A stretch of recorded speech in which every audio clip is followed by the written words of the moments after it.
working toward it. And also if you do not have that kind of pencils, so the soft one of different company is pretty similar to 6B and 4B. Okay, so this soft one is pretty similar to 4B and 6B, and the medium one is pretty much similar to 2B, and the hard one is pretty much similar to HB. So if you have these pencils available with you, so you can actually relate it like this. And over here we can easily understand that how these pencil actually produces the dark values. So I have created 4 boxes, and this one is HB. So you can see over here it's the lightest as compared with the other ones. This one is the lightest one, and then this one is 2B. So for 2B you can see over here this one is darker as compared to the upper one, and then the 4B,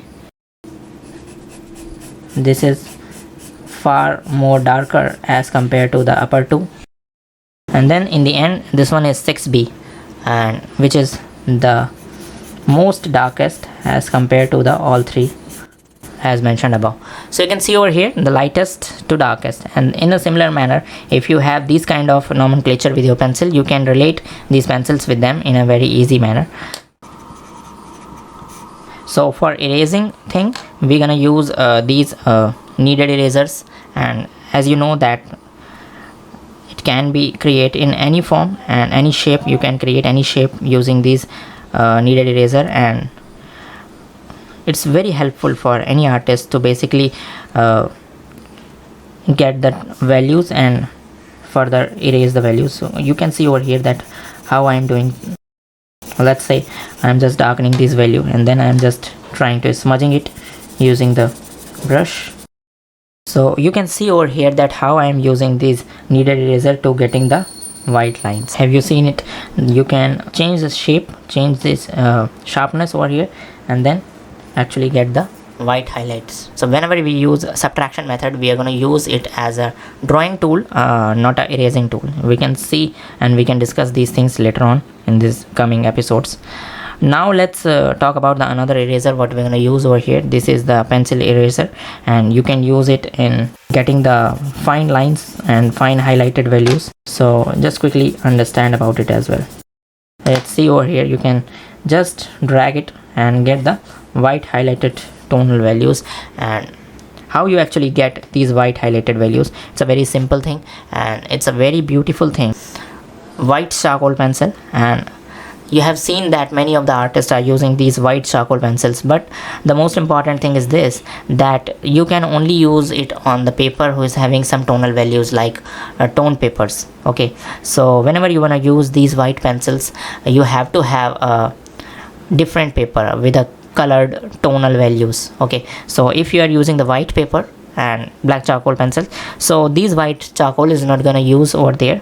But if you do have a paper like this paper, tonal papers, you can see my few of my drawings over there, and these are the tone papers. Okay, you can see over here as well that I have used white charcoals and white charcoal pencil for getting the highlights. So these are used only for the tone paper thing, so it's not that significant for here getting the things very messy. So if you are not comfortable in using your fingers, you may use paper stumps, or you may use cotton buds, or you can also use brushes.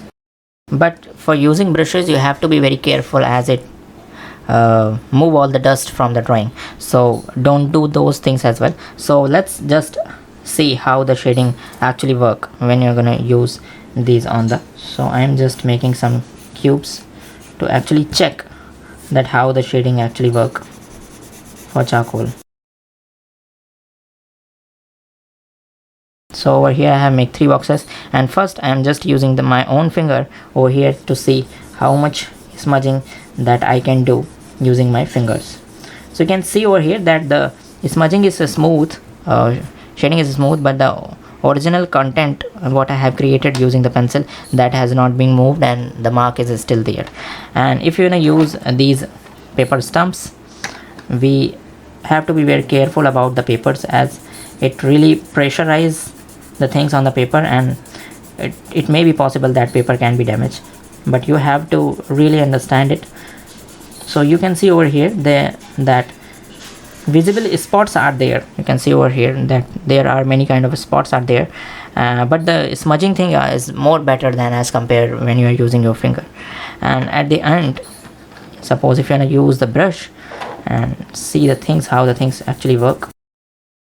So you can see over here that this one is the best option for you to basically do it.